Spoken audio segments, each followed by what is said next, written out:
Alors, si on se posait la question, c'est quoi l'endroit le plus effrayant de tout l'univers? Spontanément, on pense à des planètes en feu ou peut-être à des trous noirs gigantesques qui avalent tout. Mais en fait, la réalité, elle est beaucoup, beaucoup plus bizarre. Le vrai frisson, la vraie terreur, ça ne vient pas de ce qu'il y a, mais de ce qu'il n'y a pas. Ça vient du vide, de l'absence. Et cette citation, eh bien, elle résume parfaitement là où on va. Un endroit où le mot rien prend une dimension complètement folle. On parle des vides cosmiques. Attention, ce ne sont pas juste des petits trous sans matière, non, non, c'est la caractéristique principale de notre univers. Bon, un vide, qu'est-ce que c'est au juste? Parce qu'il ne faut pas s'imaginer que c'est juste de l'espace vide. Pas du tout. Pensez-y plutôt comme des mondes étranges, actifs, faits de ténèbres, qui façonnent littéralement tout l'univers. Ils grandissent, ils fusionnent entre eux, et au final, ils décident du destin de tout ce qui existe. Et le truc, c'est qu'il y en a absolument partout. Aujourd'hui, les astronomes en ont déjà cartographié plus de 8000. Des vides, des super-vides, ils sont tellement immenses, tellement nombreux, que ça change notre vision des choses. Ce ne sont pas les vides qui se trouvent entre les galaxies. C'est l'inverse, ce sont les galaxies qui sont comme agrippées au bord de ces abîmes de rien du tout. Pour vraiment se rendre compte de ce que ça représente de cette échelle, il faut faire un petit voyage. Un voyage mental, bien sûr, bien au-delà de ce que l'humanité pourra jamais atteindre. On va aller jusqu'aux frontières de notre propre réalité cosmique. Allez, c'est parti. Alors, voilà, on quitte notre Voie lactée. Première étape, 2,5 millions d'années-lumière plus loin, on passe à côté de notre plus proche voisine, la grande galaxie d'Andromède. D'ailleurs, petit détail, elle nous fonce dessus. On a rendez-vous pour une collision frontale dans quelques milliards d'années. Mais ça, c'est une autre histoire. On pousse les moteurs encore un peu. Et là, on commence à voir l'ensemble de notre quartier cosmique, ce qu'on appelle le groupe local. C'est un regroupement de plus de 50 galaxies, toutes connectées les unes aux autres par la gravité. C'est un peu notre chez nous, à l'échelle cosmique. Maintenant, on dézoome encore d'un cran. Et là, on voit notre super-amas, le super-amas de la Vierge. Imaginez un mur gigantesque composé de plus de 2000 galaxies qui s'étend sur 100 millions d'années-lumière. C'est tout simplement l'une des plus grandes structures de l'univers connues. Et voilà, on y est. On est arrivé au bout. Juste là, au bord de cette structure immense, il y a la frontière, la falaise. C'est la limite entre tout ce qu'on connaît, la lumière, la matière, et le grand vide, la grande obscurité qui commence juste après.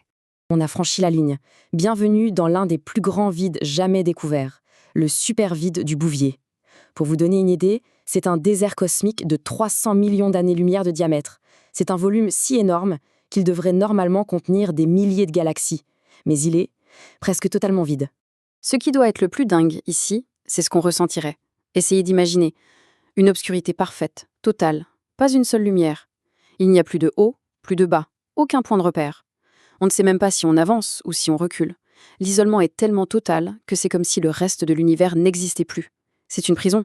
Et le pire, c'est que les murs de cette prison s'éloignent de nous en permanence, à cause de l'expansion de l'espace.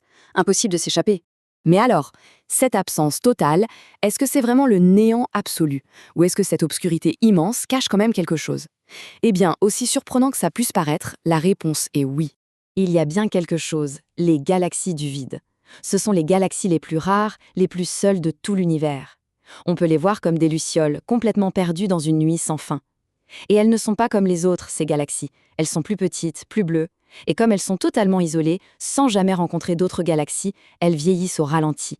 Elles créent de nouvelles étoiles, mais à un rythme incroyablement lent. Bon, on a vu ce que ça fait d'être dans un vide. Maintenant, la question logique, c'est pourquoi? Pourquoi est-ce que l'univers est fait comme ça? Pourquoi il ressemble à une sorte de structure en bulle et pas juste à un grand espace où tout serait réparti de manière uniforme? La réponse à ça, elle porte un nom, la toile cosmique. Pendant longtemps, on a cru que la matière dans l'univers était dispersée un peu au hasard. Mais pas du tout. En réalité, elle s'organise. Elle forme de longs filaments, des murs de galaxies, des amas très denses. Tout ça s'entrecroise pour former une structure gigantesque qui ressemble un peu à une éponge ou une toile d'araignée. Et les vides, eh bien, ce sont les grands trous dans cette toile. Et ce schéma montre bien la différence fondamentale. D'un côté, vous avez les amas de galaxies, c'est dense, c'est lumineux, et c'est la gravité qui commande, qui attire tout vers le centre. Et de l'autre côté, les vides. C'est sombre, c'est presque vide, et là c'est l'expansion de l'espace qui domine, qui pousse le peu de matière qu'il y a vers l'extérieur. En fait, on peut voir ça comme une sorte de tir à la corde gravitationnelle à l'échelle de l'univers. Imaginez, Les amas de galaxies, sur les bords des vides, ont une masse colossale, donc une gravité énorme. Cette gravité, elle agit comme un aspirateur surpuissant. Et du coup, elle aspire le peu de matière qui traîne encore dans les vides. Résultat, avec le temps, les vides deviennent de plus en plus vides. Toute cette mécanique, ça nous amène à une question encore plus vertigineuse. Si les vides deviennent de plus en plus grands, de plus en plus vides, quel rôle est-ce qu'ils jouent, au final, dans le destin de l'univers tout entier? Et c'est là qu'un acteur mystérieux entre en scène, l'énergie sombre. C'est cette force étrange qui fait que l'espace lui-même s'étire et que l'expansion de l'univers accélère. Dans les zones denses, comme les amas de galaxies, la gravité est plus forte et masque cet effet. Mais à l'intérieur des vides, où il n'y a quasiment pas de gravité, l'énergie sombre a le champ libre. C'est elle la reine. Et c'est elle qui fait gonfler ces bulles de rien, encore et encore. Et les conséquences de ça, elles donnent le vertige. Aujourd'hui, notre toile cosmique est encore bien vivante et structurée. Mais petit à petit, à mesure que les vides gonflent, ils tirent sur cette toile, ils l'étirent jusqu'à la déchirer. Et si on se projette dans un futur extrêmement lointain, un futur presque impossible à imaginer, tous ces vides finiront par fusionner. L'univers ne sera plus qu'un seul, unique et gigantesque vide. Le cosmos tout entier retournera au néant d'où il est venu. Ce qui nous laisse avec une dernière question. Une question fondamentale.